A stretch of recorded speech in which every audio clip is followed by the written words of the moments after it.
Swinging a high drive into center field. Hits at the wall. It is gone! Casas does it again. It's gone! It's into the bullpen! This game is tied! He swings and rips one to center field. It's high, it's deep, it's back, it's gone! Sale winds, he fires. Swing and a miss, strike three, it's over! The Red Sox have won the World Championship!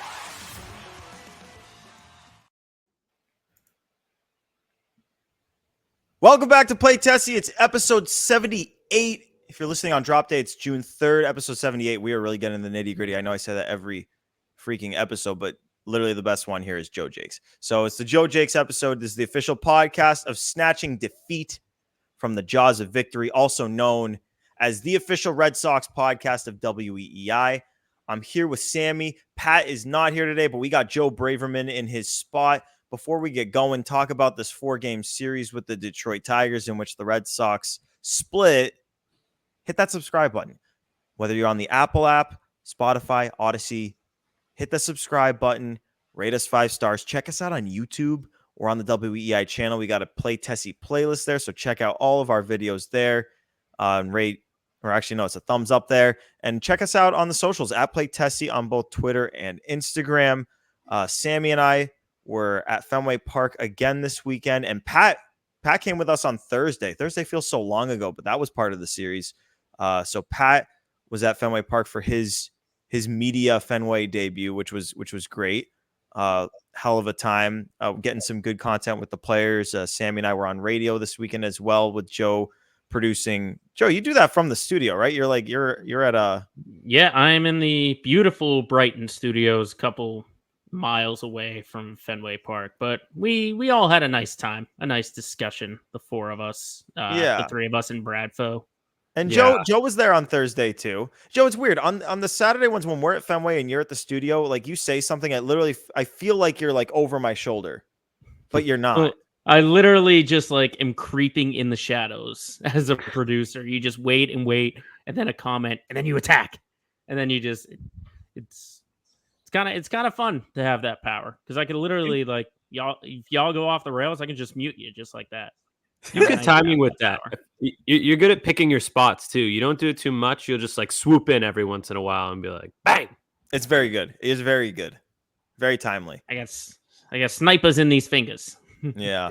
But one thing we talked about on the radio that we haven't talked about on the podcast, and we definitely should. And I just want to jump right into this because, I mean, there's a 4-game series, and there was a storyline that, you know, I know we talked about it on the radio, and maybe it's just that I wasn't quite on Twitter as much this weekend, but I really do feel like Sam Kennedy's comments didn't get quite the amount of play that they should have. I don't know. Maybe I'm wrong on that. Joe, do we have those so we can play it before we discuss it? If not, we can find the quote and read it.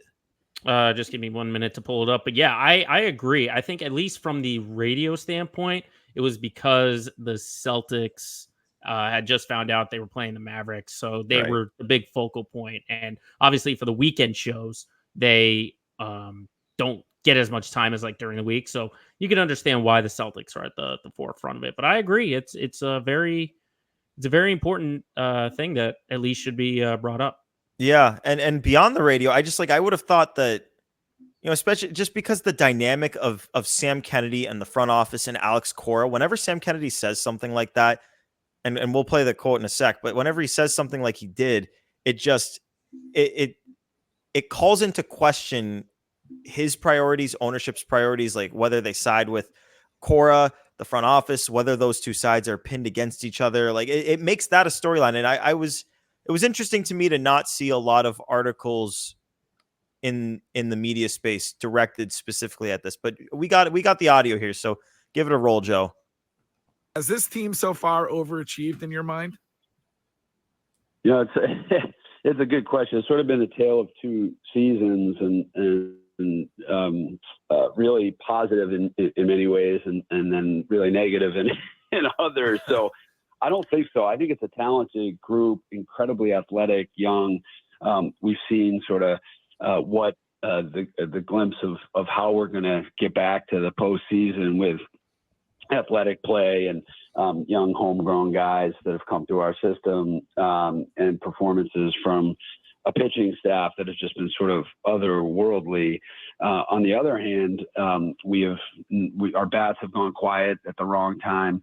Our defense has not been where it needs to be. And of course, we've suffered the loss of guys like Trevor and Tristan and Tyler O'Neill now, and Witt going down. So that's not an excuse. It's on us to stay healthy. That's part of competing. So we're right at the 500 mark here, 56 games or whatever it is into the season. Got 100 plus games to go.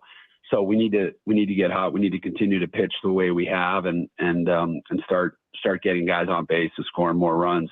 But I don't think we've overperformed. I think we've, if anything, we've underperformed just given the talent and the competitiveness in that clubhouse. And can't say enough about the staff, Alex Cora and Andrew Bailey and Jason Varitek and Andy Fox. Everybody has kept everybody up. We've had a lot of blows. I mentioned the injuries.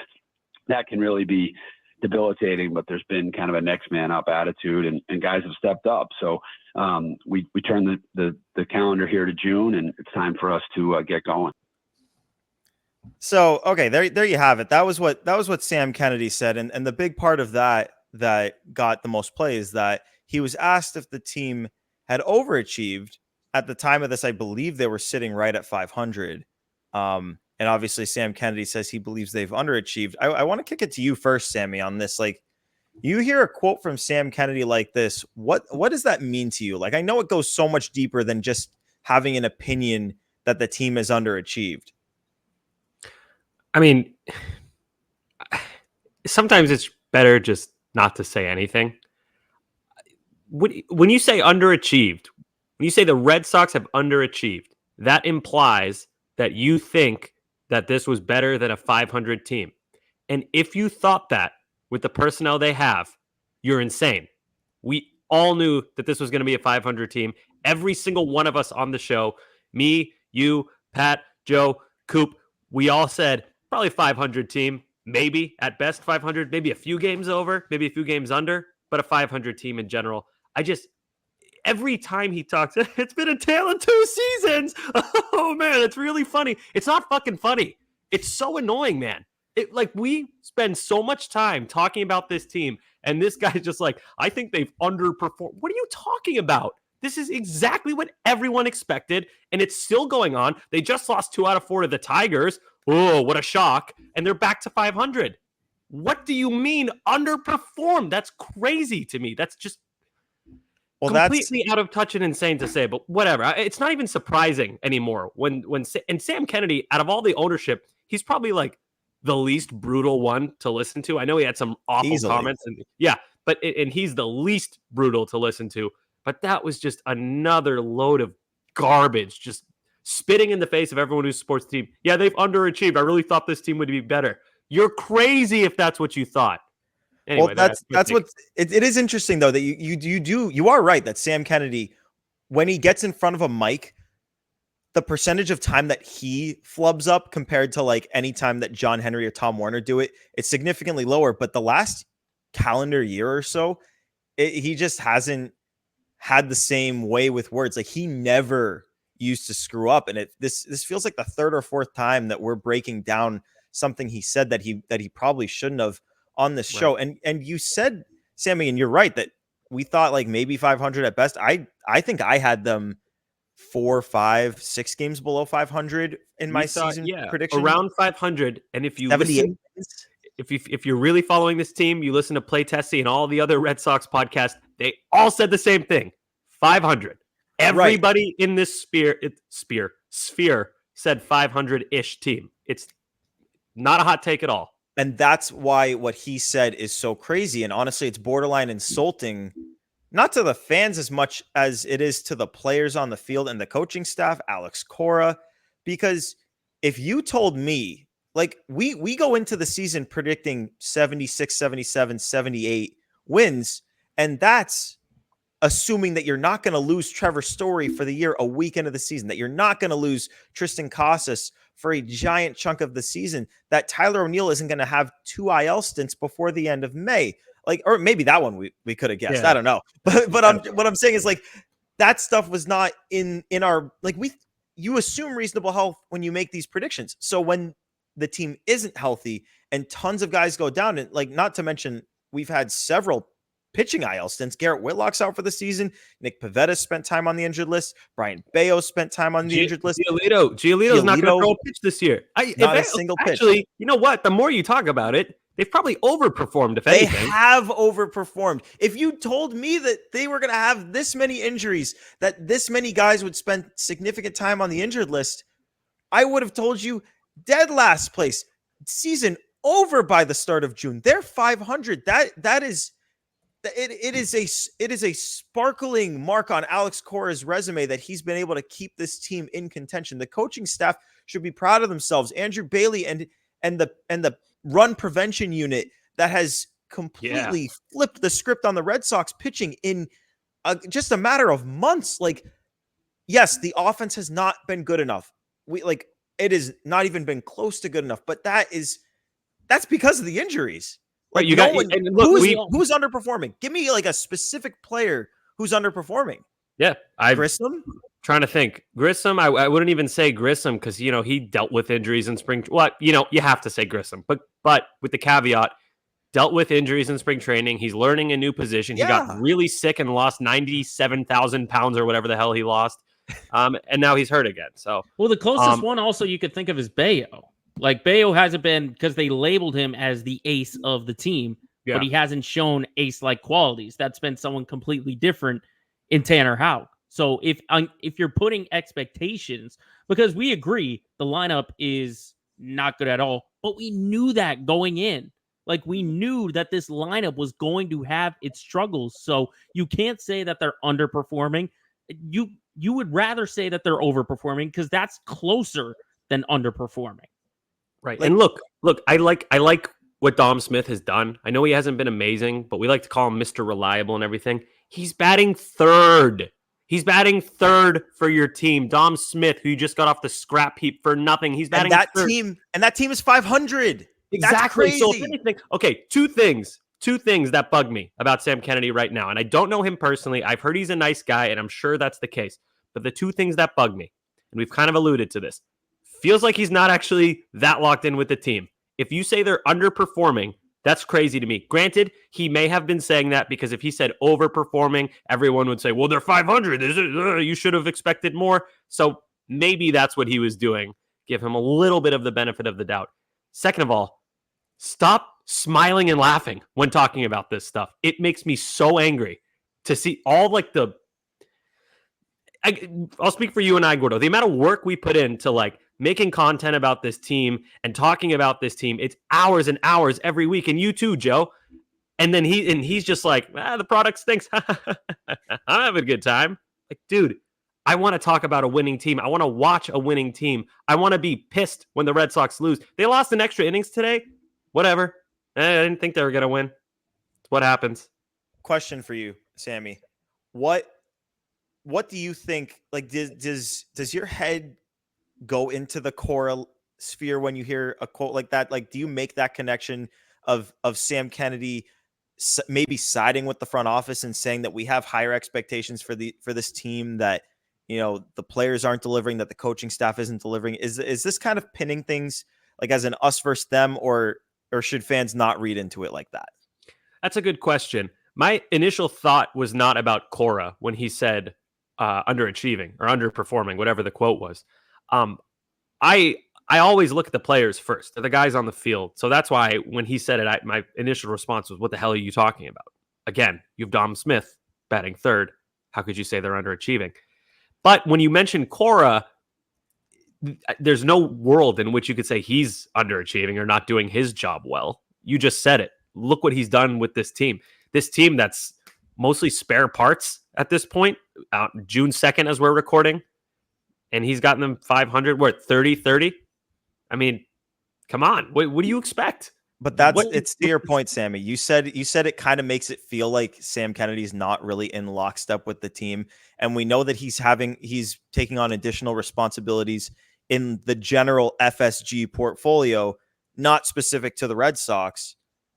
It really does call into question how locked in he is. Because yes, if you went into the season and the front office sold you on, we're going to get all of this production from the starting pitching. So actually, even though everyone else is saying they're going to win 78, 79 games or whatever, we think this team is capable of winning 88, 90 games. Then yeah, like in a nutshell, you could say they're underperforming. But when you have context to how this team has gotten to 500, underperforming is it's just the wrong word. I hope it was just a slip up. I just don't know that it was. The intentions are really something that we're basically trying to do like brain surgery on. The intention is it could go a couple of ways. One is he was just rambling along and just said a bunch of words and he didn't mean it at all and tried to cover it up.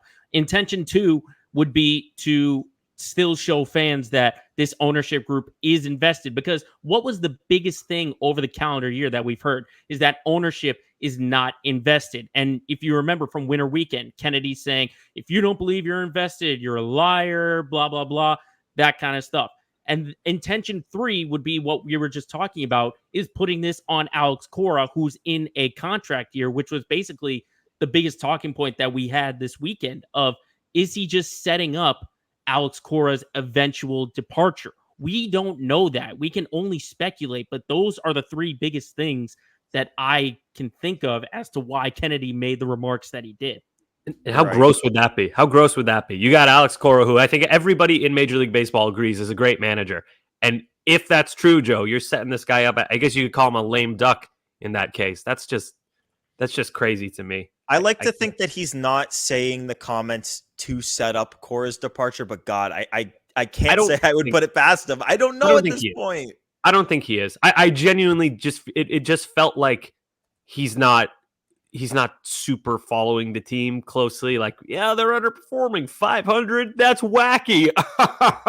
What a wild guy I am. I mean, I don't know how much he watches. Didn't sound like he watches a lot. Tom Werner, I'm sure, doesn't watch. And John Henry probably doesn't even know the season has started. So, yeah, underperforming, that's batshit crazy to me. But yeah, I mean, we can all agree. I mean, Sam's got to be really careful when he speaks. I really hope that those comments were not in any way made as a jab at Cora or to set anything up with Cora. Like, we can't. I don't think they were. No way to know.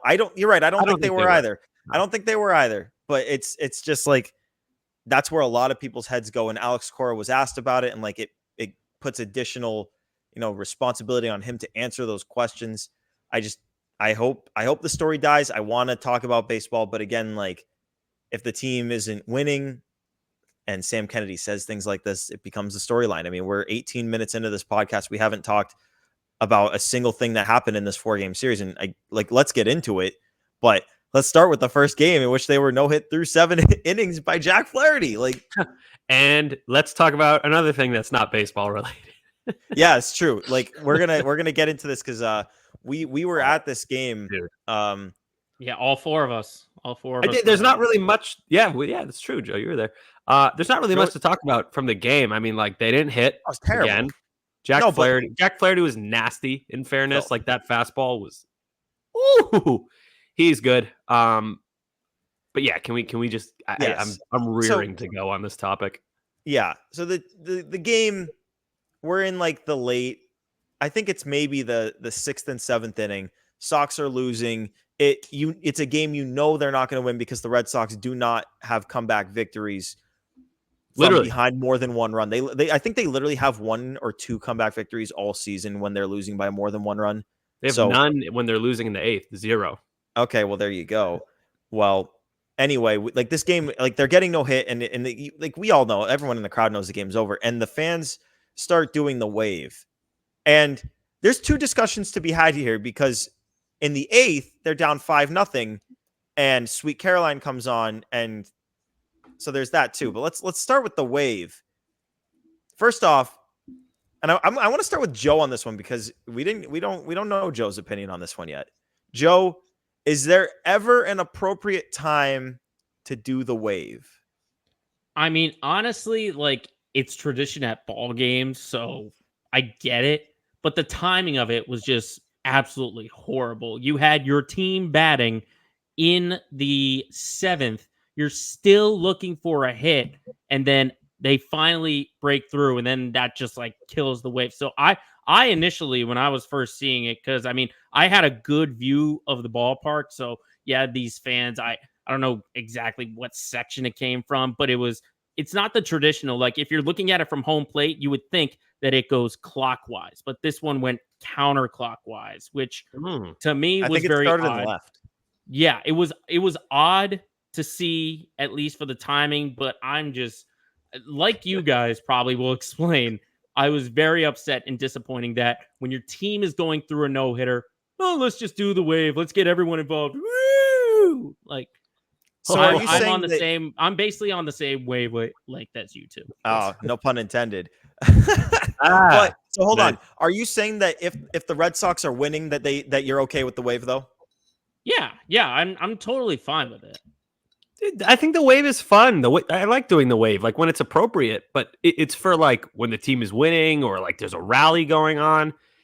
I just think it's so not the Boston Red Sox that I'll speak for myself that I grew up with in the 1960s. It's like Thank you. back in like the early 2000s, maybe like pre 2004. That would never in a million years happen.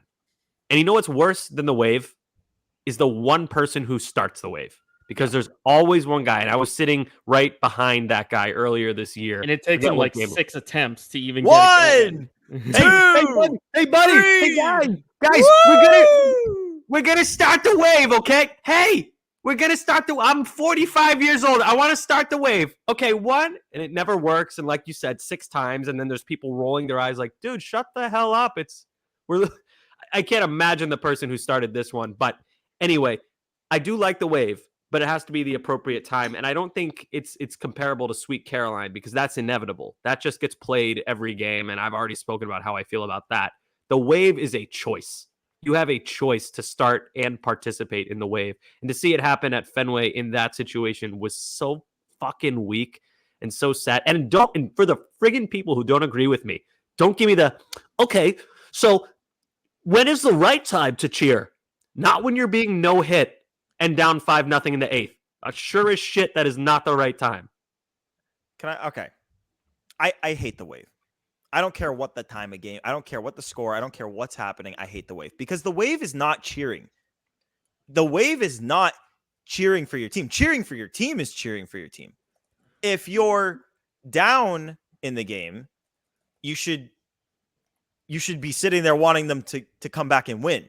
Like, as you're a fan of the Red Sox, like let's get back in this. I'm mad that they're losing. If you're winning, you should be cheering them. You should be like invested in the game that's going so well. If the game is close, you should be locked in because, oh my God, like this game can turn at any moment. The wave is a distraction from the product that fans pay to come and see.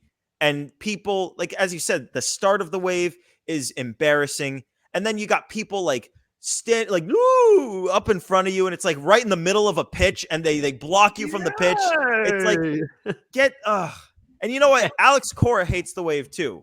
I know that one. Yes, That's he awesome. hates the wave. Oh, you know what's funny is that guy who was doing the wave. The guy who was doing the wave when I was at the game earlier this year. I was in kind of like between right field and first base ish, and the guy who was starting it, probably like mid-30s looking guy.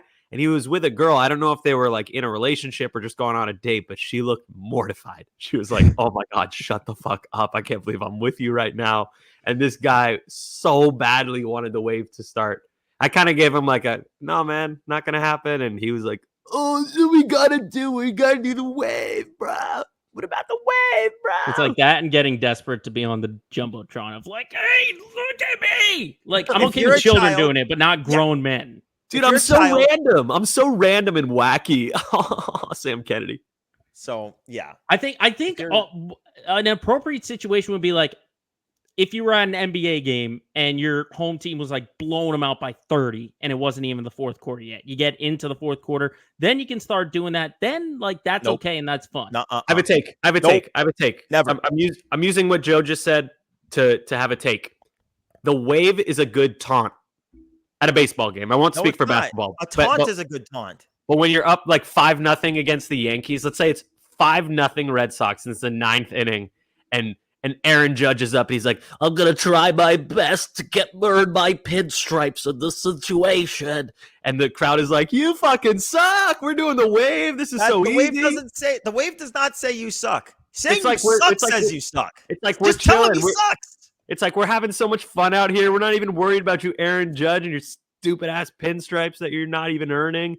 We're doing the wave. I like it as a taunt. Ugh, it's not a taunt. It is a I'm not watching the game. Woo! I'm not watching. I have no idea what inning is. Woo! Isn't that kind of a taunt? Isn't that kind of a taunt though? It's like, I'm not even watching. This is so easy. We're kicking their ass. It's a taunt. It's a No. taunt when you see it like in NBA games. It's like that kind of taunt. It's a display of we're not that good of fans because we don't know what's going on in the game because we're not watching. Ooh, we could be up You by know, 5 or down honestly- by 5. I don't know. Ooh. You know, when talking about the wave, it's really been a tale of two takes. People who like it and people who don't. I'm so rich. So yeah, that game sucked. Sox lost that game. It was obvious it was going to happen. Game 2. Let's get to game 2. Apple TV game. Well, we're not gonna mention the Sweet Caroline though. Okay. The Yeah. fact that it was over it. played right after Chris Martin blows the game up. Okay. Yeah, we're that gonna was bad. we're gonna go through Sweet Caroline really quickly. I'm gonna let you guys, and I'll do it too.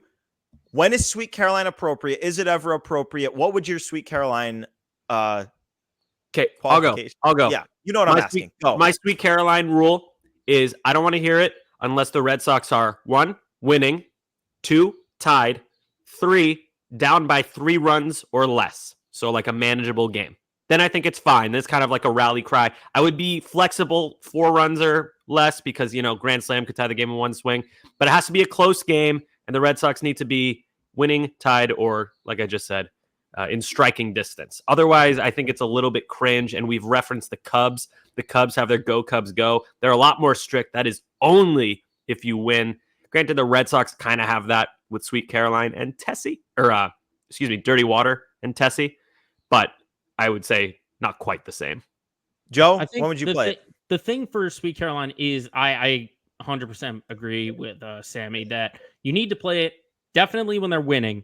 If it's a close game, you definitely got to play it. But the thing that's irritating about it is when you're at that game, I don't know how much like you saw the crowd afterwards, but I was up in the press box the minute Sweet Caroline is over and they start the inning. I just see a bunch of rows, everyone start walking out, which to me is like, it's a win for the ownership, but it's a loss for true Red Sox fans because they're trying to promote the Fenway experience. And the part of the Fenway experience is getting to sing along with 30,000 people. This year, it's about like 15,000 people and saying Sweet Caroline and just have a good time. Who the Joe, hell what was that voice? cares? What was that?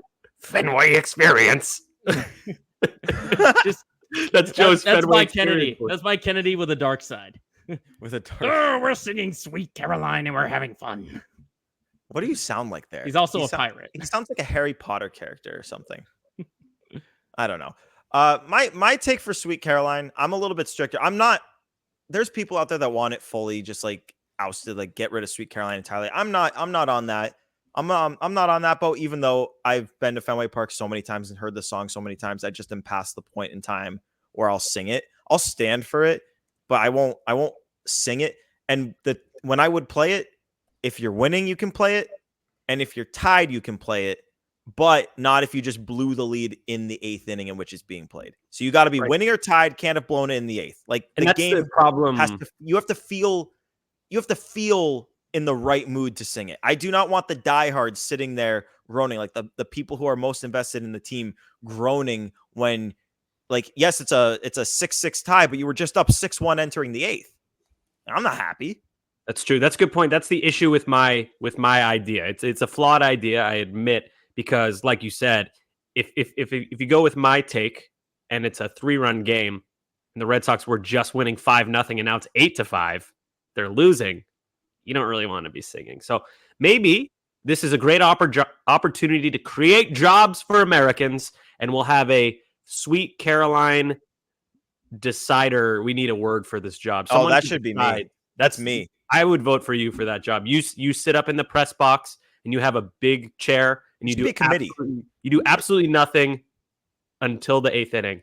And I you think either give a thumb. Oh, imagine you lean out of the press box with your hand like this, and you do a thumb up, thumb down. Yeah, no, Sammy, here's what it should be. You know, like how like in court cases, like criminal cases, there is like a committee of like 7 or 11 whatever jurors, and they have to like deliberate. In this case, you don't have to get a unanimous decision, but it's like 7 people, 4 of them you have Majority. to get 4. Yeah, you have to get majority, and whatever the majority decides goes. And one of them, the lead juror, can go to put their head outside the press box and either give the thumbs up or the axe on the neck, one or the other. And then I like you just sticking your hand out of the press box, and everyone looks up and they see your hand, and it's like this, a sideways thumb, and then you either go yes, Sweet Caroline plays, or you do thumbs down, Sweet Caroline does not play. Oh my God, the friggin' StreamYard special effects are happening. StreamYard agrees.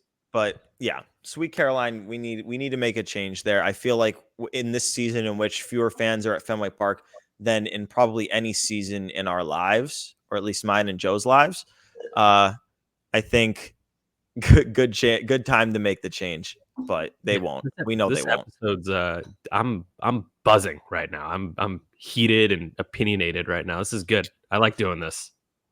Well, let's move into the second game in which Tanner Houck, once again, incredible. Let a run get home in the first. It was like a manufactured run. It wasn't like he got blasted or anything. And then proceeds to finish 7 innings without allowing another. ERA is down to 1.85. But the story in this game, in the Apple TV game, was Ceddanne Rafaela hitting 2 home runs. I'm going to pull up some Ceddanne stats because, yes, he's still not, like you watch the at-bats, and many of them, if not most of them, are still not very competitive, but it's better than it was. And this is coming from Jen McCaffrey. She posted this, but in April, and this is probably going into the last game, so it's probably not exactly accurate anymore. Actually, it is, because it's April and May stats. So in April, Ceddanne hit 186 with a 561 OPS and struck out 26.3% of the time. In May, he hit 239 with a 698 OPS and struck out 25.7% of the time. So his strikeout rate, it decreased, but not very much. But the key here is his OPS was up over 130 points, and his batting average was up over 50 points. Obviously, with Ceddanne, and you guys can give me your takes, but obviously with Ceddanne, the goal here is not to make him a great hitter in his rookie season. You saw the play he made in the 3rd game of the series. It was one of the most spectacular plays you're going to see all season. We're going to be seeing that play for years to come. 5% catch probability, and he just, I have no idea how he made the play. I was standing with my hands on my head and my jaw on the ground when he did it. But the goal here, I think in general, is just get the bat around league average, at least hit your homers, because he's going to play great defense and he's going to steal bases. Mm-hmm. He's never going to hit for a high average. He's never going to walk. So just hit home runs to get the OPS around that 700, and like maybe in his best years, the mid to high 700s. Get it there. Because if you can have his OPS in that 700 range with the defense he plays and the havoc he wreaks on the base paths, you've got a really, really, really good player there. I really like that he's improving. It's not about getting the finished product this year. It's about making steps towards that. And he's been making adjustments. Jen wrote about it in her article on The Athletic if you want to check it out. But he's made adjustments to his approach at the plate, and it seems like it's improving. You can see them, too. He's lowered his hands. His hands were really high above his head to start the season, which makes it harder to, it's more movement because he would bring them down into a loaded position, just extra movement that's got to make it harder to hit at the major league level. So lowered the hands, and the early results are good. 2 home run game. I also, from, I believe it was the second Rafaela home run, Joe, you can pull up that picture. We got one of the coolest Red Sox photos of the season. I want to give a shout out to Eddie Monaghan, photographer at Fenway, who got this shot. And it's so cool. It's just Ceddanne on his backswing, looking at the ball as it flies through the sky over Fenway Park. So sick. That's one of my favorite Red Sox pictures in a long, long time. And I've seen so many people who are using this as their banner picture on Twitter, which that's a sign. It's a sick photo. So great work on that. And yeah, thank you, Ceddanne, for hitting 2 home runs. We get a cool shot. Good job, Eddie. Hell yeah. Joe, how are you feeling about Ceddanne moving forward? Are you liking what you're seeing from him? Do you feel like there's another step to be taken? Like, can he make that step at the plate? Honestly, the big focus now just needs to be on his bat. I think defense is there's nothing more that needs to be said. He's a killer outfielder. He's a manageable center fielder. The big thing I want to see though from Ceddanne is these manageable situations where it's that standard hitter, you know, in the 2010 modern hitter is to either hit home runs or strike out. Literally, all I want him to do is just practice these situations where if he's got guys on base, if he needs to just get on base, I just want to see him sort of develop in those kinds of situations because he can show that he has power. And kind of similar to what Rafi Devers does is just to swing for power is what he was doing early. But I would just rather see him. I want to see him in different situations and see how he attacks it from there. Does he go for the short game? Does he get on base? Does he put the ball in the air for a sac fly? I want to see those kinds of situations for him, and that will help out whatever kind of development way he's going. Yeah, and it's been interesting because I feel like there's been a couple of times, I think it was Middlebrooks both times on the broadcast where he is referenced Rafaela's approach with 2 outs and guys in scoring position, specifically with a guy on third in a time I'm remembering in my head. And every time he's talked about his approach in those spots, like Rafaela continues to swing out of his ass, but I think he's hit a home run both times Will has tried to talk about it. So it kind of leaves the point moot. But there are a lot of times where he comes up to the plate with a couple outs and, you know, guy or 2 on base and he strikes out because he does strike out a lot. I think in the end, yes, you need to improve that approach. I do think, though, that you have to continue to make the focus making Rafaela the best version of himself that he can be. Because there are guys that are just never going to be patient hitters. They tried to work with him on that last year at the beginning of the year, and it just kind of resulted in him having a pretty rough April in the minor leagues. And as soon as they kind of cut the chains off and let him go, he just started ripping the ball. So yes, like the approach needs to continue to develop. I agree, Sammy, the hand's in a better spot, allowing him to be quicker to the ball is helping. I think he's going to continue to improve. I know that there is a ceiling capped on his bat, but at the same time, he does have 20 plus home run potential in the bat. Maybe not this year, but in future years, that's on the table. Just like you said, there's a ceiling. There's also a very high floor, and that's the benefit of having that game-breaking defense at 2 premium spots. The standard we're holding him to offensively is more than attainable. I'd say, what would you be cool with, like a 700 OPS and like a 95 OPS plus? So he's slightly below league average, but like you said, the hits are home runs, and he's stealing you some bags, and the defense is god tier. You'd have to be. It's not saying that you'd be like overly thrilled with it because obviously you want that spot in the lineup.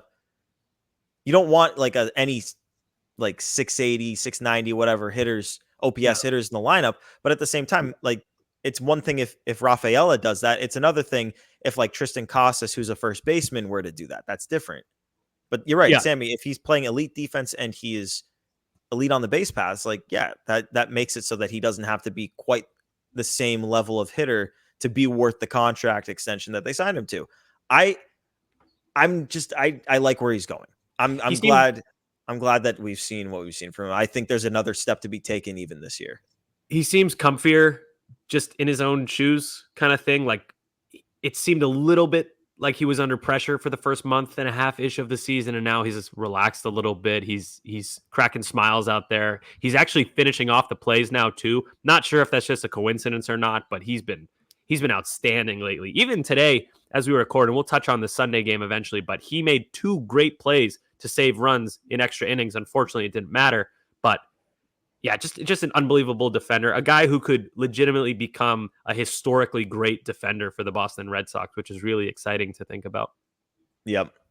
Well, I want to talk about something we saw in Game 3. Now, speaking of 2 home runs from Ceddanne, we saw 2 home runs from Emmanuel Valdez in the third game, plus a double. And this is a guy who was just called back up when Tyler O'Neill was not cleared to play this weekend. They called Valdez up for the last game of the Orioles series. He starts this third game of the Tigers series, and I don't know if you want to say he won them the game, but he kind of won them the game. Like the crowd was significantly less, I want to say, tight. Like he loosened everything up when he hit that home run in the second inning, and obviously hits another one, and he had a double that led to another run. We got to talk about that second inning home run. Holy shit. Blasted. That was a nuke. That was one of those, like the second the bat touched the ball, everyone in Fenway knew it was gone. It's a crazy contrast how that one was a nuke and the second one like just barely made it over the wall, and that it's a home run only in Fenway. Just the stark contrast of the two. Make good contact, man. Just make good contact. That's what you got to do. And with Valdez too. The sound of the first one was one that will like live in my head for the rest of the season, because we had a pretty good view of that. We were behind home plate. We were up and behind home plate, probably like 20 rows back. But that's a great spot at Fenway. So we saw the full flight of that ball, and he did not get cheated, man. Good God. Pray for that baseball. Oh, it's dead. That baseball's dead as hell. Yeah, it's gone. But you're probably gonna be seeing a lot more of Valdez coming up, similarly to the first month plus of the season when Vaughn Grissom was down. You saw Valdez starting most days at second base. I think we're probably going to see more of that. The other solution would be to have Rafaela at shortstop and Hamilton at second, which I'm sure you'll see some of. But I think you saw, particularly in the third game with that crazy catch Rafaela made, why they like him in center field. He changes the game in center field. So I do think you're going to be seeing a lot of David Hamilton at short and Emmanuel Valdez at second base. We'll see how long Vaughn Grissom is out. They called the hamstring strain he suffered running the bases or running out a ground ball early in the game. They called it mild, but Grissom seemed pretty down. Jemai Webster said he saw him talking to Craig Breslow, and he just seemed pretty down about it. Obviously, that sucked. Sucks. But it's not the same hamstring. I don't know if that's a good thing or a bad thing. But yeah, just I really hate to see Grissom go down. We were talking to him and laughing with him before the game. He was just in good spirits. He was starting to hit the ball better. The results were not showing on paper, but the at bats were better. He was hitting the ball hard. The breakout, I don't want to say was going to come, because I still feel like it's going to come. It's just it's going to have to wait until he gets back, which sucks. I feel for the guy, because this is now twice that a hamstring has done this to him. It blows. Yeah. He's a good dude. Yeah, on top of the other things he's dealt with, and it seemed like he was starting to hit the ball hard, but he'll be back. This might just be, in the end, a lost season for him. But the good news is he's under contract for a while, and he's 23 years old. So yeah, I guess the big question for me would be in the future. I mean, not saying Valdez is going to hit 2 home runs every single game, but if he hits as well as he did in these first couple of games, that makes second base really, really interesting. To see Valdez, if he's hitting well, and Grissom, even if he does come back this year and he continues to struggle, I'll be very curious. Not going to say that Valdez will take Grissom's spot, but there'll start to be some rumblings and maybe a conversation of, is Valdez the better second baseman? Well, it's just going to be interesting, because it all depends on if the team's in contention. Because late in the season, you're going to have as soon as Tyler O'Neill and Masa Yoshida come back, that kind of pushes Rafaela to shortstop, unless you're going to start benching one of these outfielders every game. If Rafaela goes to shortstop, now you're talking who plays second base. Does David Hamilton continue to hit? He's been way better. Does Vaughn Grissom get those at bats? Does Emmanuel Valdez get those at bats? It's going to be kind of a 3-way competition for that spot if the team's in contention. If they're not, it's Grissom. He's going to play. If they're not in contention, you have to prioritize the development of the guy that you see as a potential building block. But if they're in contention, you're right. It's going to be a discussion, maybe one that we won't have, because guys continue to just drop like flies. I'm sure as these guys come back, other guys will go down. It's just what's happened the whole season. But yeah, no, it will be an interesting discussion for the foreseeable future. It will be Valdez, but we'll see what happens. Yep. It's a hell of a 3-way. We can we can. Speaking of injuries, and we can just kind of jump way ahead in the fourth game. and we can roll back if you want, but just the Abreu injury, which is kind of where I want to get going here. Watching him fall down the stairs in the fourth game felt so 2024 Red Sox in a game. And I don't want to say that blowing a 3-run lead is 2024 Red Sox, because that has not been how the Red Sox have lost most of the games they've lost this year.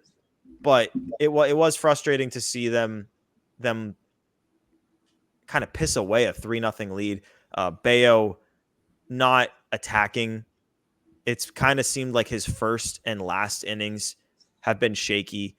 He kind of, I don't want to say struggled. He sort of labored through the 5th and 6th innings before being put back out there for the 7th, where he put a couple guys on base, and then Cora removed him for Slayton.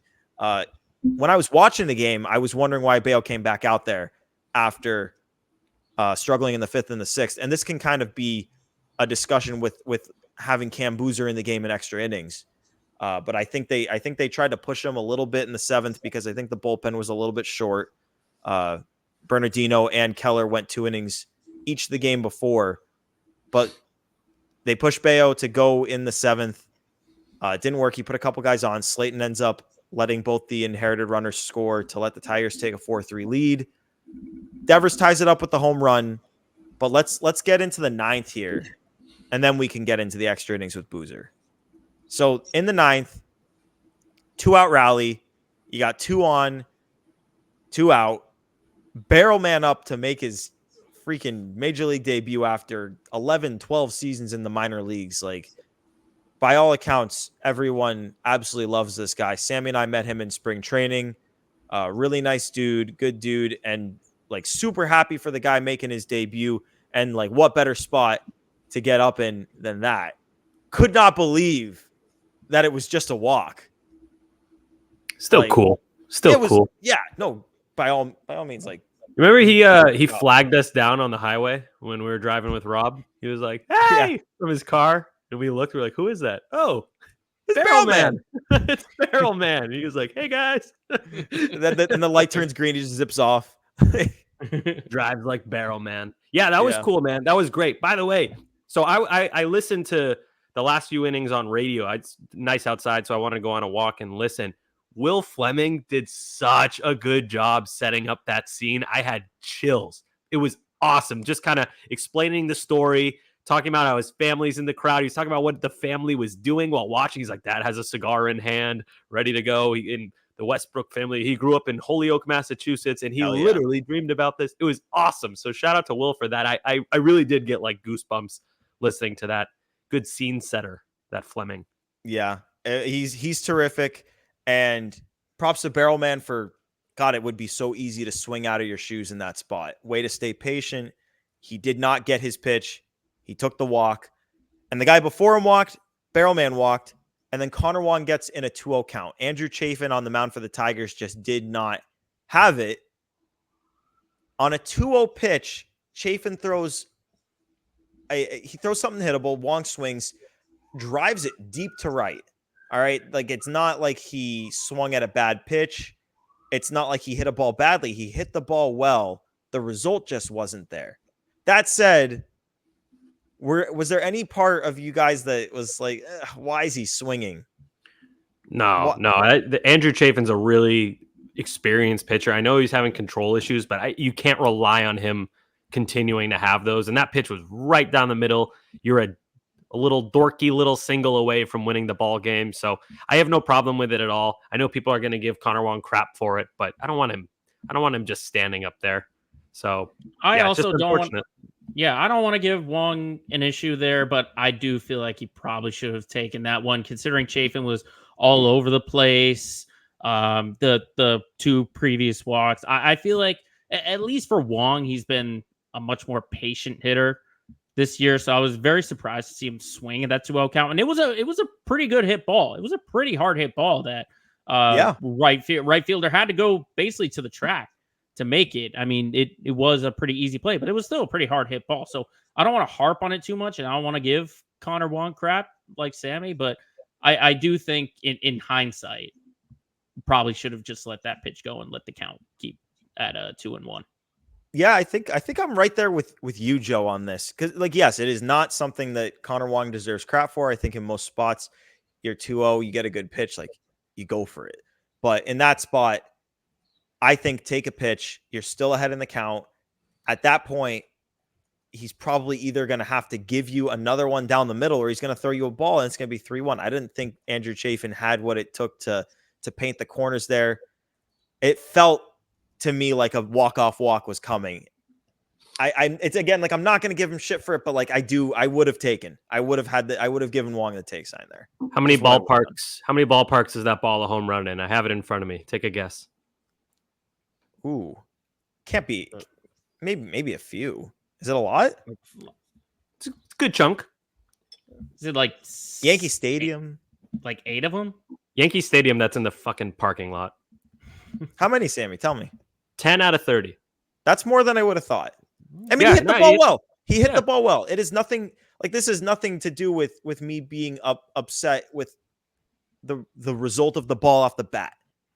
I do feel like had he taken there, he had a good shot to get the walk. But that, again, like I'm not gonna freaking give the guy shit for hitting a ball incredibly well. Like, yeah, he came off the bench too, right? Yeah, right. Which I'm not getting the wrong game. No, he did. He came off the bench. So weird situation, tough spot to be in. Damned if you do, damned if you don't. If he lets it go, everyone's like, "Why would you swing at that? You could have ended the game on one pitch." Chafin is a guy who's walked people over his career. He's been in. Here's another trivia. How many years has Chafin been in Major League Baseball for? Oh, I just had his reference page. It's got to be like a dozen. Oh no, they said it on the broadcast 10. You were right. 11. Oh, you bracketed it, Joe. I saw like there was a stack of teams because I was looking at his reference page to see like what is he like. I knew he wasn't that good last year, so I was looking to see like what it was, and I was like, oh, like there's a lot of teams there too.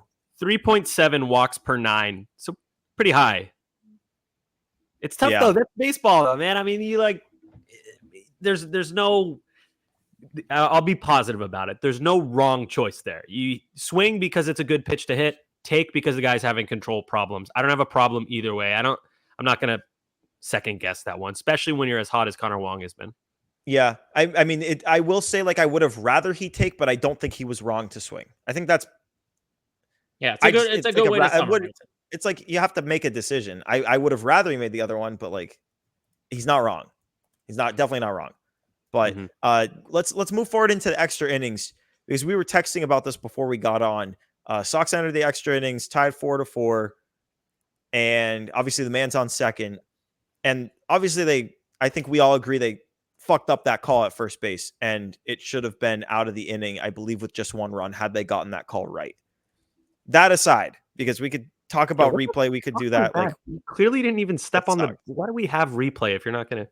I agree, but that aside, Cam Boozer was in the game, and let's just fast forward to Javi Baez because you got guys on base, you've got Baez at the plate with 2 outs, and you got a lefty in the game.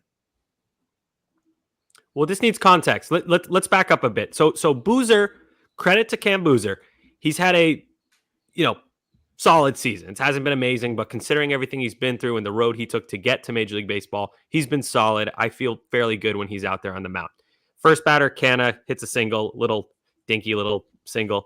The next 1, 2, 3, 4, 5, 6 batters had hits that were 94 miles an hour or higher. Boozer was giving up rockets all day. So on top of Baez not being a great matchup, Boozer already wasn't pitching well. Anyway, continue. Well, no, there you go. He lets up the rip to Baez, and the game kind of comes up unhinged from there. But even then, it was still salvageable. That was like that was a 2-run hit, wasn't it? Yeah, that made it 7-4. Yeah, and then he lets in another one. But at that point, it's like, true. I'm nitpicking at that point. But yeah, man, I mean, he's giving up rocket after rocket, and like you said, we were talking about it. I was saying, and for the record, I am the last person to nitpick bullpen choices. I think that's the hardest thing about being a manager because you don't know what's going on. We don't know what's going on with who's hurt, who's not. And we kind of have been going down the list of guys that might have been available. And our group chat landed on There was Chase Anderson, who was the obvious guy that was available. Not ideal for that spot, but he was available. And maybe Chris Martin. There's But no way Chris he was available. Exactly, way. because it's so obvious to put Chris Martin in that spot. Yep. Has to be something wrong with him. So he let up the 2 home runs in Friday's game, has not pitched since. It would have been such an obvious spot either to put him in the 8th when Weissert pitched. Like, that's tied in the 8th. That's Martin. Or wait, actually they were down 1. So actually maybe not. Maybe that is a Weissert inning. But tied in the 10th, that is Chris Martin. If Chris Martin is available, Chris Martin is pitching in that game and not Cam Boozer. You go down the line. Chase Anderson, I'm sure he was available, but obviously even like if he's getting hit hard, I feel better with Boozer out there than Anderson. And also you have to remember he has to have time to get ready in the bullpen. Bernardino threw 2 innings the day before. Let's see. Kenley Jansen pitched already. Brad Keller threw 2 innings the day before. We just talked about Martin. Slayton pitched that day. Weissert pitched that day. So basically are you going to push Bernie, who has been pushed and pushed and pushed all year long? Are you going to push Brad Keller, who has been a starting pitcher literally until now? So he is like probably never thrown back-to-back days. Or are you going to put in Chase Anderson, or are you going to just let Cam Boozer go for it, who has been better? I just don't, as much as it sucks because Boozer, the lefty, who, as Will Middlebrook said on the broadcast, does not have pitches that can go away from Baez like a righty slider, which is what Baez swings and misses at all the time. You see people ripping on him all the time for it. Mm-hmm. He's not even close to a perfect matchup, but I just don't see any other way they could have gone there that would have been better. It sucks, but I don't see it. You wouldn't have gone to Anderson? I know he's the last arm you got, but you got an off day the next day. Let him go 3-4 innings if you have to. If you lose, you lose. Well, that's the thing. It's not about wasting the arm. I just feel better with Boozer out there, even if he's getting hit hard. I don't trust Anderson at all. Really, man? Generally I would agree with you, but not today. Today it seemed like the writing was on the walls from the second. I mean, how many? Here, I'll go back and look at it. I mean, two of the outs were line drives to Ceddanne Rafaela that were both around 95 to 97 miles per hour off the bat. No, it's not good. On a line. It was not good. Roped. He was. But the issue is Chase Anderson has, I think by all accounts, the least tantalizing stuff in the bullpen. And you have to remember that this is a guy who has been a career starting pitcher. He's not going to be a guy that's going to, on the whim, get ready to go, and then go. Like, no, I agree. I agree with that. Kenley Jansen, I think, is able to, holy shit, let's get this guy a couple pitches and then, oh God, get in the game. That's not. Yeah, Chase I agree Anderson. with that. But Boozer was out there for a long time. You could have had Anderson throwing for quite a bit there. I just don't like. But you weren't going to have him. Like, you have to remember. Like, when did it pop in your head that, oh shit, like we should get Boozer out of the game? Like, what, 3 batters into the like? It's hard, like, because Canna didn't hit his ball hard, and they reviewed that for a while. Probably after Urshela hit it, because Ibanez hit his ball 104 miles an hour, and the next guy hit it 94. So he's just getting roped. There's ways you can slow it down, dude. Yeah, this was a situation where you need to go with what you feel rather than the matchups and just sticking Boozer out there. And Cora, he's a great manager. He's going to screw up now and again. He's a guy that loves matchups. So he overthought this one and went for the matchup rather than on the field. Because the feel that we all agree is that Boozer did not have his stuff. Boozer didn't have his stuff. I don't even think it's a matchup thing, though, because Boozer's not a good matchup for Baez. Because he's a lefty, Baez is a righty, and he doesn't have... I don't even think Boozer has a changeup that goes away from Baez. Every single pitch that... He has a straight fastball, he's got a cutter, he's got a slider. Everything's going towards Baez. You want to go away from Baez. But I just don't think Chase Anderson is a leverage reliever. You still have to go on feel. I agree, but Chase Anderson's role is not let's get this guy in there and get out of a jam. He hasn't done that at all this year. Yeah, but he's a guy who just got released by the Pirates. He has to be able to be flexible with his role. He can't be like, this is not my thing. No, that's not what I'm saying. I'm not saying no. Of course, Chase Anderson's going to have to do whatever the team says. I'm just saying I don't think they trust Chase Anderson to get in there down by 1 with 2 guys on base and keep the game intact. Cam Boozer has way better stuff. Obviously, it's not a good matchup. Obviously, he was getting hit. But in that case, you just got to ride your guy. I mean, in a vacuum, I agree. 99 of 100 times, I'm going to prefer Cam Boozer on the mound. But it just felt like today. It felt like the writing was on the walls. When Baez came up, and like you said, Will Middlebrooks even said, I don't love this matchup. This isn't great. You got to know that guy's coming up, and you got to know it's a bad matchup, and you got to have a guy ready. If you get to that point, you put in Chase Anderson. You have the luxury of an off day on Monday. You can be a little bit more aggressive than you usually are. Sunday Sox. They don't lose till today. That's the thing is even if Chase Anderson were ready, I go Boozer over Anderson, even though Really? I don't love. Yeah, I do this. Today I wouldn't. I know he was getting hit, but it's just he's the better pitcher. Would you consider that Chase Anderson has had a bit of a glow up since coming to the Red Sox? Like he had a buzz cut and no facial hair when he got to the Red Sox. Now he's got a braided fighting necklace, a mustache, and a little bit of flow even. So he looks hair. cool. Yeah, people got to see him without the hat on. He's cool looking. Yeah, he's cool as fuck, dude. Come on. Yeah, but also Cam Boozer has the mustache, which is also pretty cool. Very tan guy. That's true. Yeah. Shall we get into previewing this next series? Let's Let's go. Let's get going here. Yep, Can I that's just, right. Real quick, someone just liked my tweet, and his whole bio is Sam Kennedy is a liar. Wow. I mean, he's committed to the grind. You're hitting the demographic. Yeah, I got a kick out of that. Right as we were talking about Sam Kennedy. Anyway, sorry. Go ahead. Atlanta Braves coming to town. That's right. You split a series with the Tigers. Your reward for that, you get 2 games with the Braves. They're 33-24 in second place. 7 games behind the Phillies. Holy shit. But the Braves did just take 2 out of 3 from Oakland. It's 2 games. First game, Max Fried versus Cutter Crawford. Max Fried had a tough start to the season, but his ERA is all the way down to 2.97. He's coming off 8 scoreless with 6 Ks against Washington. Dude's an absolute stud, impending free agent. Max Fried. Versus Cutter Crawford, he's got a 3.29 ERA. He has been struggling a little bit as of late, though it doesn't tell you exactly the whole story. He's coming off 6 innings, 5 runs, 5 Ks against the Orioles, though each of those 5 runs was scored in the second inning. So take it how you will. Second game, Spencer Schwellenbach versus Nick Pivetta. Spencer Schwellenbach made his major league debut in his recent start, going 5 innings of 3 earned run ball with 5 strikeouts against Washington. Nick Pivetta, as we just talked about, faced the Tigers, went 5 2/3 of 2-run ball with 9 strikeouts. One thing we didn't even mention during the show is that he tied the Red Sox record for most consecutive batters struck out with 8. He tied Roger Clemens. So that was pretty cool. He looked pretty good in that outing. Hitters-wise, no Ronald Acuna. He's out for the season. He tore his ACL. It absolutely sucks. Their best hitter this year has been Marcell Ozuna. Easily, he's got a 1,001 OPS, 17 home runs on the year.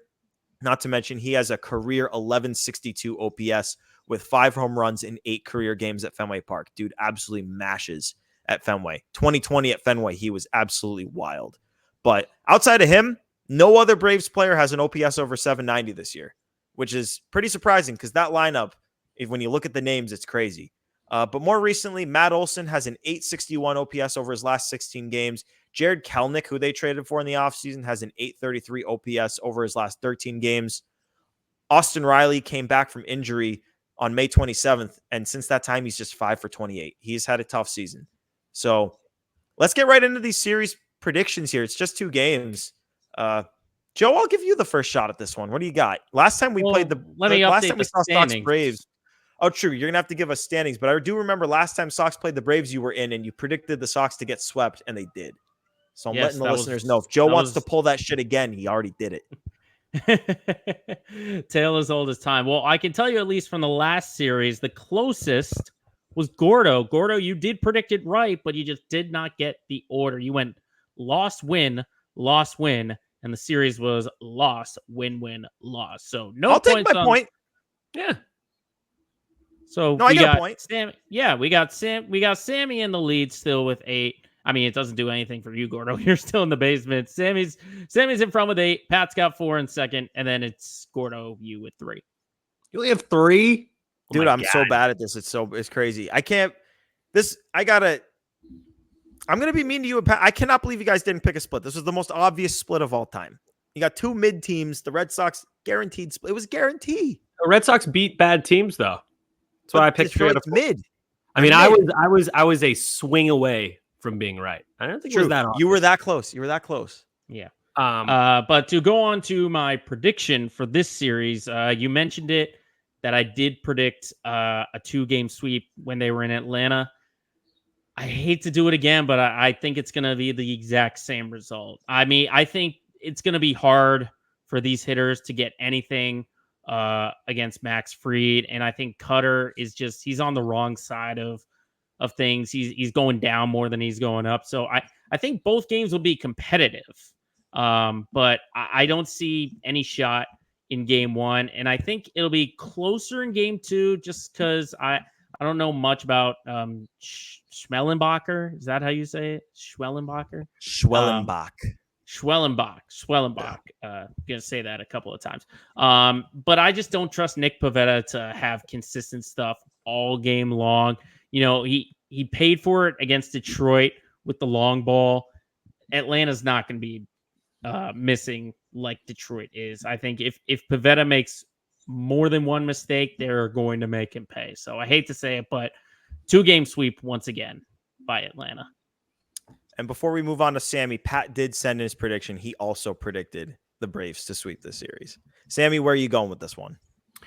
Okay, so the Tuesday game, Max Fried, a lefty who's nasty with an ERA below 3 versus Cutter Crawford, who has had a good season, but he's been trending down lately. This feels like the most obvious Red Sox loss of all time. So I'm going to go loss in game 1 and a loss in game 2 because I don't love how Pivetta matches up with this lineup. He gives up a ridiculous amount of home runs. The Braves love to hit home runs. Fenway is a bit of a bandbox at times. So, yeah, I don't feel good about this series at all. They also just lost on Sunday and have to sit on the loss, which sucks. So I hope I'm wrong, but I also am predicting the Red Sox get swept in this great 2-game series. Come on, Gordo, finish it for us. Finish it. Rival. This is a rivalry, Gordo. What do they call it? That you guys just did this. Natural rivalry, they call it, right? It's stupid as shit. You're gonna say that you're gonna pick them to win. Are you saying they're gonna sweep Atlanta? No, God, no. I don't have to do that. You guys all just no. I don't want to. They're gonna lose. They're gonna lose to Max Fried. He's gonna slice and dice him. But they're gonna fuck this Schwellenbach guy up. They're gonna torch him for 6 runs, which is a lot for the Red Sox. So they're gonna be calling him Swollenbach because he'll be beaten up. Got you. Yeah. So yeah, Sox split. They're gonna lose the first one. It sucks to suck. Like Max Fried's going to kill him. But second game, I think they can get it. I liked what I saw out of Nick Pivetta in his last start. I think he hopefully has a vendetta against the Braves because they hit him pretty hard their last time out. Go Sox in the second game. Let's get this split, and I'm going to get another point on you guys. Let's go. I wish we could go to Fenway and be like, yo, Max Fried, your bar mitzvah sucked. And he'll be like, what the fuck? My bar mitzvah sucked? And I'll be like, mine was sick. Fuck you. And he'll be like so rattled by that. Nobody has said that to him. In Atlanta, no Jews down there. So yeah, we will be talking to Max Fried about his bar mitzvah. Joe, Pat is not here, so I'm giving you ownership of the segment. What's it time for? Ooh, thank you very much. It is that time to do Crystal Bomb. Bomb it. And I love that you said it like Pat. Got to keep this tradition. So Pat did put in his pick, but to update score the update time beforehand, before then, we had 2 Crystal Bombs on the weekend. Rafi Devers went deep, as did Ceddanne Rafaela, as we mentioned. So Gordo doesn't extend his lead quite much. He gets his point. He gets himself to 9. Sammy also is right behind him there with 6. Pat is in third with 3, and I am in fourth with 1. Who did Pat pick? Pat picked Emmanuel Valdez. No, I'm talking about for the last one. For the last one, who did he pick? The last one, he went Thick Willie. He went Willie Abreu. And he fell down the stairs. He did not hit a home run, but he's still good. I love Willie. Yeah. So Pat put in his pick. He went Emmanuel Valdez. Sammy, you are trailing Gordo, so why don't you kick us off here? How many points am I behind Gordo by? Yeah, what's You're the score? behind by 3. Gordo's got 9. You got 6. Wow. What's Pat at? He's at 3. Oh my God, Pat is getting blasted in both of. Wait, no, I haven't passed Pat yet. No, but I will because Dude, Pat, my math brain loves this. 3, 6, 9. Very, very nice to look at. All right, I am gonna go with friend of the program, recently hard hit ball haver, Garrett Cooper. He looks like he is on the verge of hitting a home run. He was really, really close on Sunday. Hit one to the warning track at center field. I think he's gonna get one off of either Max Fried or the swollen balls guy. Either way, Garrett Cooper is gonna have his first Red Sox home run this week. Book it. All right, I like that one. I'll go next for this one. Give the leader the last crack at it. I'm going to say Ceddanne Rafaela. I think he's swinging a good bat.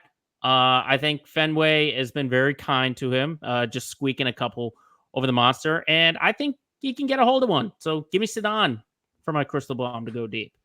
I like that pick, Joe. If I could go Ceddanne again, I would. I would do it again. Shout out Ceddanne for making me look smart for picking him in crystal bomb this week. Absolutely. Yes. Love it. Let's go Ceddanne. But I can't pick him again. I'm picking this time, but I don't love using my big boy picks on a 2-game series. So I'm strategically not going to pick like Devers in this series. I'm going to go with Connor Wong. He took the day off for the most part on Sunday, so I do think he's going to play both of these games. You got a left-hander on the mound, so if anyone's going to get him, I feel like Connor Wong could be the guy. I'm going to go with Wong. I'm going to pray if I get this one right and I go Rafael and Wong back to back and then get to go like Devers and Abreu the next two. Like you guys are absolutely done for the whole season. It's just over. So you better hope. Off day on Thursday, yes or no? Just Monday. Okay, because I know they no sometimes off day traveling to Chicago. Yeah, they sometimes bracket the 2-game series with like off days, but usually they do. Yeah, I don't know, dude. It depends on who's pitching for the White Sox in that first game. You might not get 2 long games because that's a lot of downtime for Reese. But we'll see. We use the same strategy. I wanted to pick someone who's not like the most obvious pick for the 2-game series. So, a great minds, as they say.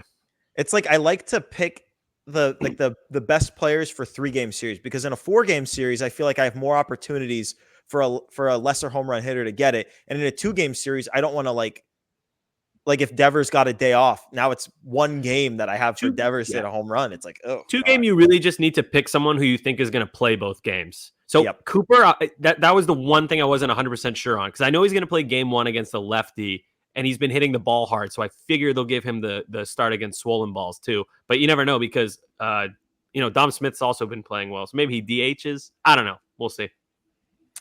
All right. Well, on that note, Sammy, what's it time for? Red Sox lost today, but we're not going to lose in this segment because it's time for guys being ditched.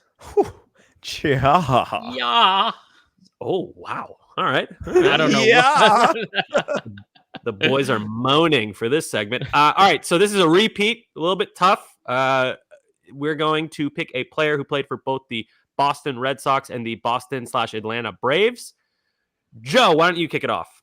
Ooh, okay. This one kind of similar to what you did a couple weeks ago, Sammy. This guy, unfortunately, is no longer with us. R.I.P. But someone I do think should be celebrated in a very honorable way, I would say. One of the, I won't say key piece of the 2007 Red Sox championship run, but someone who might be overlooked. The one and only Julio Lugo, the starting shortstop for that Sox team. All you needed him to do was play defense because his bat, he went from top of the lineup then to bottom of the lineup playing in the World Series. Very, very key figure that no one really talks about in that 2007 year. Spent the last couple seasons of his career down in Atlanta. So someone I believe who should be celebrated, Julio Lugo. World Series champ, rest in peace. Julio Lugo, my favorite Julio Lugo memory came post-retirement in the Red Sox alumni game, which they don't do anymore, but he took Pedro way deep over the monster. Like literally old retired Julio Lugo took Pedro deep over the monster. It was crazy. I could not believe it. That's almost as cool as Aaron Savali striking out David Ortiz when he pitched for Northeastern. Did you hear about that? Oh, yeah. And he looked weird. Yeah, I think they might have said that once or twice. All right. Gordon, who you got? I'm going to go with Kelly Johnson here. Oh, A very insignificant Red Sox, but I hold him near and dear to my heart because two things. Acquiring Kelly Johnson got Stephen Drew out of Boston, which forever a legend in my heart. Kelly Johnson is for that. it was a World Series winning shortstop. Let's be real here. Shouldn't have been starting. Let's be real here. You did a great job. You had Langston, Bogus, and Will Middlebrooks. Should have been. But yeah, the Red Sox traded Stephen Drew to the New York Yankees for Kelly Johnson, one of my favorite trades of all time. And then promptly, Kelly Johnson, let's see, he played 10 games for the Red Sox, only had 25 plate appearances, and then was flipped to the Orioles for one of my favorite insignificant Red Sox of all time, Jemile Weeks. So yeah, shout out Kelly Johnson. Definitely known for being a Brave, definitely not known for being a Red Sox. But yeah, get Stephen Drew out of Boston, get Jemile Weeks into Boston. You're a legend in my heart. Yeah, this is the second time that Kelly Johnson's been brought up on Play Tessie, if I remember correctly. Did we do him? It couldn't have been for. Did someone do him for an Orioles one? No, we have talked to him. You brought him up in some trivia fashion. I remember. I can't recall what it was, but this is the second time because I figured when you said Kelly Johnson, I was like, oh, I hope he mentions the trade because I know there was a trade or something. It might have been episode 7, and we were talking about Stephen Drew. I don't know. All right, would never have let that happen. But go. All right, so Gordo, I mentioned this to you before the episode. My guy has a Manny Ramirez connection. I want to see if you can figure it out. Do you guys remember Takashi Saito? Yes, and I know exactly why he has the Manny connection. Go for it. I didn't know he was a Brave. No, you go for this. Your guys being dudes. All right, well, okay. Unless there's someone I'm forgetting, I believe Takashi Saito was the first player on the Red Sox to wear 24 after Manny Ramirez left. And this guy, like, obviously he came over to Major League Baseball from Japan very late in his career as a 36-year-old back in 2006, but he still made an all-star team in 2007, 1.40 ERA in 63 games for the Dodgers, like friggin' nasty, 39 saves. Like, this guy was a good pitcher. Comes to Boston in 2009, still pretty good, 56 games, 2.43 ERA, 55.2 innings.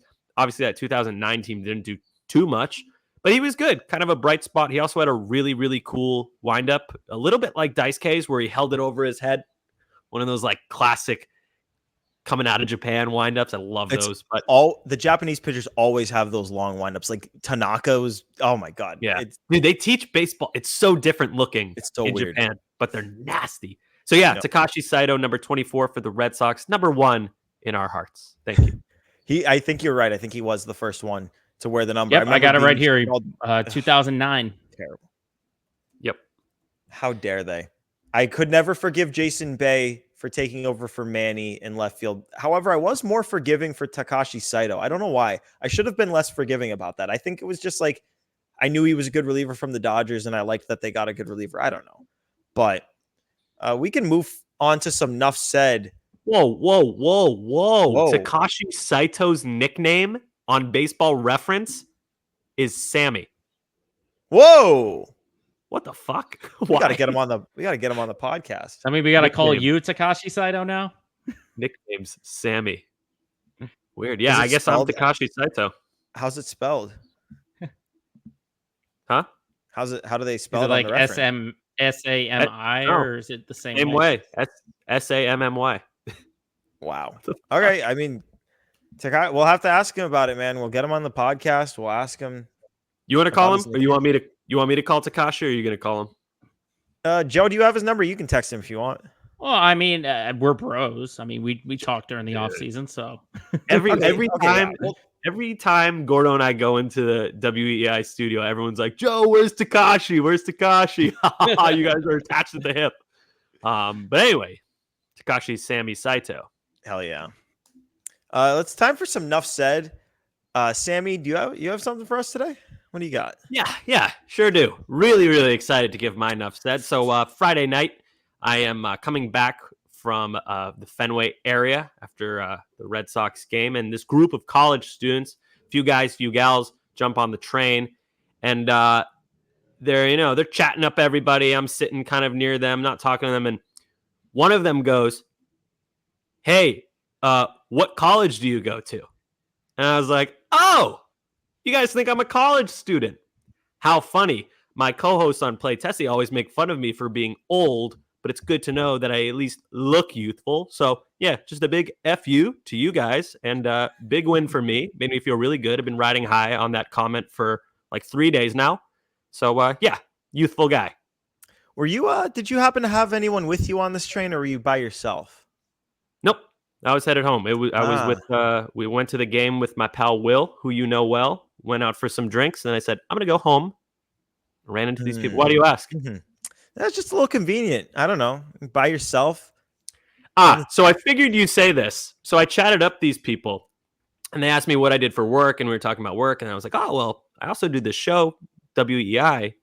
If you guys would like to follow it, here's the Instagram. 2 of them followed it. So if you need proof, I will happily pull up those receipts because I have them. That's a big dub. Thank you.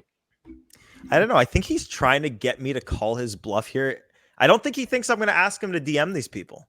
I'm not going to DM. I'm going to pull them up right now and send them to you privately in the chat. But how do I know that that they did that? You could just be pulling up 2 random Play Tessie followers and just be 2 random college students who just happened to follow us at the exact same time that I just described back to back in the span of like 5 minutes.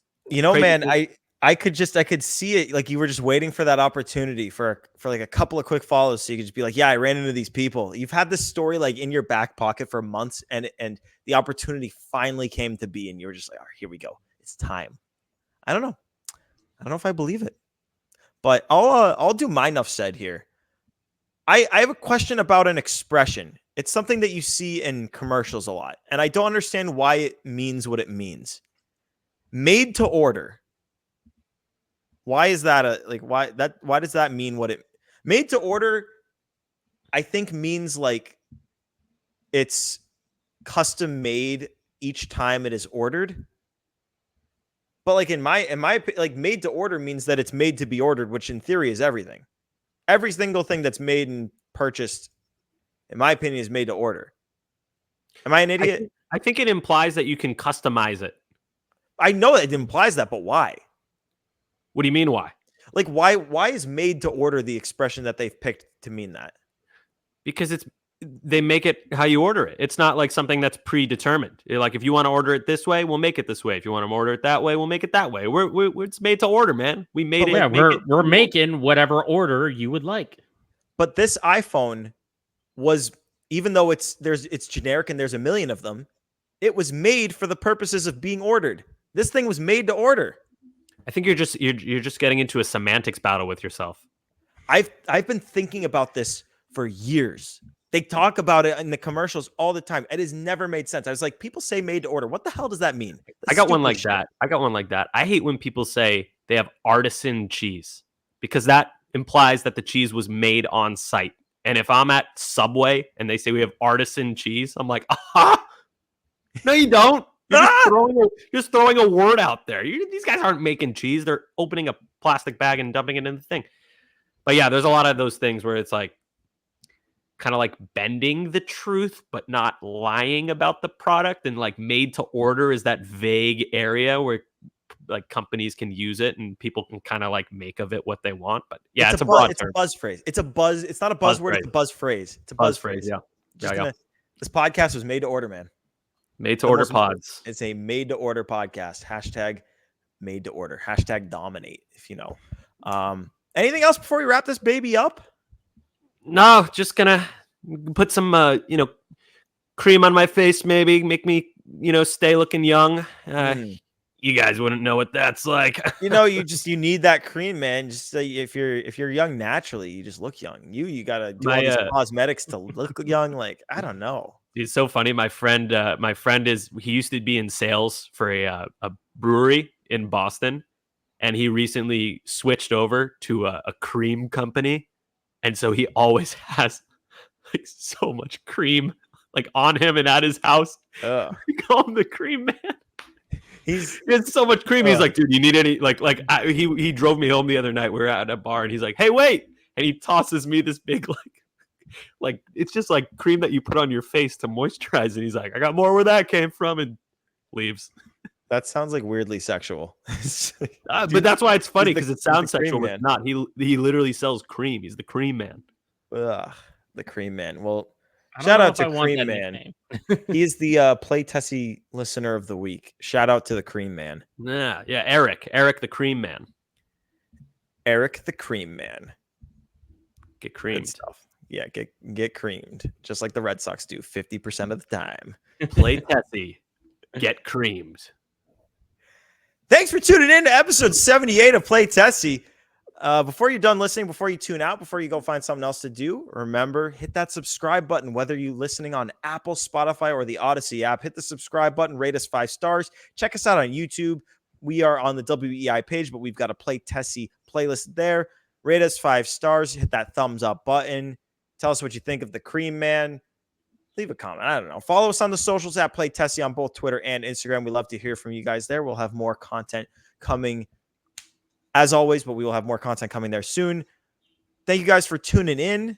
This has been Play Tessie episode 78. We're 22 away from 100. We'll get there soon. Episode 78. Thanks for tuning in. For Sammy, for Joe, this has been Gordo. Toodaloo.